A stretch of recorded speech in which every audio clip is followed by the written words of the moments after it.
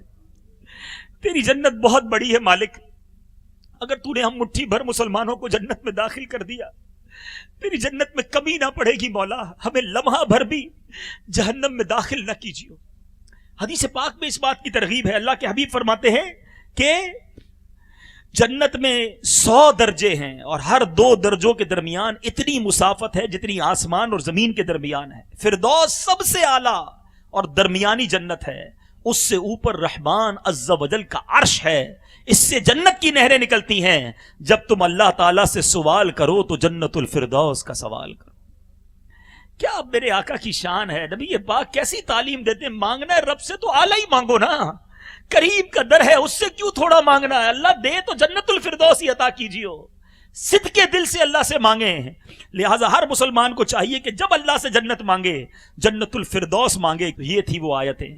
اے میرے میٹھے اسلام, قد افلح المؤمنون, جملہ تو سنو, کامیاب ہو گئے ایمان والے. اللہ کرے ان کامیاب لوگوں میں ہم شامل ہو جائیں, ہم ان جنت کے وارثوں میں شامل ہو جائیں. اعمال اچھے نہیں مگر اچھوں کی نقل تو کر سکتے ہیں, اس راستے پر چلنے کی کوشش تو کر سکتے ہیں کہ نمازی بن جائیں, ہم اپنی شرم گاہوں کی حفاظت کرنے والے بن جائیں, ہم فضول باتوں سے بچنے والے بن جائیں, ہم وعدوں کی پاسداری کرنے والے بن جائیں, ہم سچ بولنے والے بن جائیں, ہم دھوکہ دینے سے بچنے والے بن جائیں. ہم کوشش تو کریں نا کہ کامیاب لوگوں کی لسٹ میں آ جائیں.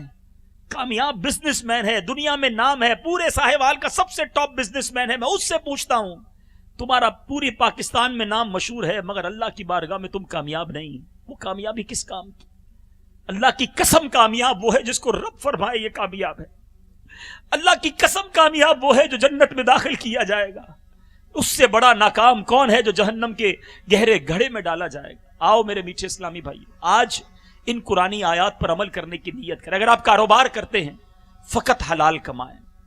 بعض اوقات حرام میں زیادہ نظر آ رہا ہوتا ہے, پروفٹ بھی زیادہ ہوتا ہے, نظر آ رہا ہوتا ہے یار بزنس کولیپس ہو جائے گا, اگر میں سود کا کاروبار چھوڑ دوں گا تو چلے گا کیسے بزنس, اگر جھوٹ بولنا چھوڑ دوں گا تو یار مارکیٹ میں اور لوگ کما لیں گے, میں پیچھے رہ جاؤں گا, اگر ملاوٹ نہیں کروں گا تو میری آئٹم کیسے بکے گی. اس کا مطلب تو یہ ہوا تمہیں اللہ پر بھروسہ نہیں ہے. اگر رزق دینے والا رب ہے, ایک بات کرنا چاہوں گا کاروباریوں سے, وہ میرے بھائی جو بزنس مین آئے ہیں, آپ کو ایسا لگتا ہے یار میں حلال کمانا چاہتا ہوں لیکن حرام چھوڑوں گا تو بزنس کولیپس ہو جائے گا, بزنس میں پیچھے رہ جاؤں گا. صرف ایک سوال کرنا چاہتا ہوں, تم حرام کما رہے ہو, تم جھوٹ بول رہے ہو, تم ملاوٹ کر رہے ہو, تم سود کا کام کر رہے ہو, اللہ کو ناراض کر رہے ہو, پھر بھی تمہیں دے رہا ہے. اگر تم سچ بولنا شروع کر دو گے, حلال کمانا شروع کرو گے, وہ دینا بند کر دے گا. مجھے بتائیے نا, دینے والا کون ہے؟ جواب دیجئے. رزق دینے والا کون ہے؟ برکت دینے والا کون ہے؟ راحت دینے والا کون ہے؟ جب دینے والا وہ ہے اور میں اسے ناراض کر رہا ہوں پھر بھی مل رہا ہے, اور جب میں اس کو راضی کروں گا تو وہ بند کر دے گا. یہ میری بے وقوفی ہے. وہ اور دے گا, وہ غیب کے خزانوں سے دے گا, وہ اتنا دے گا اور اس میں برکت بھی دے گا, صحت بھی دے گا اور سکون بھی دے گا. آج نیت کر کے کھڑے ہونا ہے, آج کے بعد حرام روزی کے قریب بھی نہیں جائیں گے. ایسے نہیں, ایسے نعرہ لگاؤ. نوکری والے جو بیٹھے وہ بھی یہ نہ سمجھیں یہ کاروباری حرام کماتے ہیں, نوکری والے بھی حرام کماتے ہیں. ٹائم پہ آتے نہیں ہیں, تنخواہ پوری لیتے ہیں, چھٹی کرتے ہیں اور جھوٹا بہانہ لگا دیتے ہیں, حاضری لگا کر نکل جاتے ہیں. اللہ دیکھ رہا ہے. سپروائزر کو منا لیا, سیٹ کو منا لیا, اس کو پاگل بنا لیا. اعلیٰ حضرت کہتے ہیں نا, وہاں نہیں بات بنانے کی مجال, ادھر بات نہیں بنے گی. اللہ میں یوں کرتا تھا, نہیں میرا یہ تھا, نہیں میں وہ تھا, نہیں ادھر ماننا پڑے گا. وہاں نہیں بات بنانے کی مجال, چارہ اقرار ہے کیا ہونا ہے. تو آج نیت کر لیں کہ انشاءاللہ آج کے بعد حرام روزی کے قریب بھی نہیں جائیں گے. اچھا آج تو ویسے بھی نماز کی بات ہوئی قرآن کے ذریعے، اور شب معراج میرے آقا کو تحفہ کیا ملا بتائیے نا؟ نماز ملی نا. نماز مومن کی معراج، آقا کی معراج رب کی بارگاہ میں حاضر ہونا، مومن کی معراج کو نماز کہا گیا. تو ایک پکی سچی آج نیت کرنی ہے، آج کے بعد ہماری کوئی نماز قضا نہیں ہوگی، فلمیں ڈرامے نہیں دیکھیں گے. دیکھو قرآن کہتا ہے کامیاب لوگ اپنی شرمگاہ کی حفاظت کرتے ہیں. یہ فلمیں ڈرامے دیکھنا، انٹرنیٹ کے ذریعے بے حیائی دیکھنا، یہی تو لے جاتا ہے نا حرام کی طرف. تو آج کے بعد یہ حرام کام نہیں کریں گے. ویڈیو دیکھنے کا شکریہ. اگر آپ چینل پر نئے ہیں تو سبسکرائب کر لیں اور ساتھ ہی ساتھ بیل آئیکن پر بھی کلک کر دیں تاکہ یوٹیوب ہماری ہر ویڈیو کا نوٹیفیکیشن سب سے پہلے آپ کو بھیج دے. جزاک اللہ.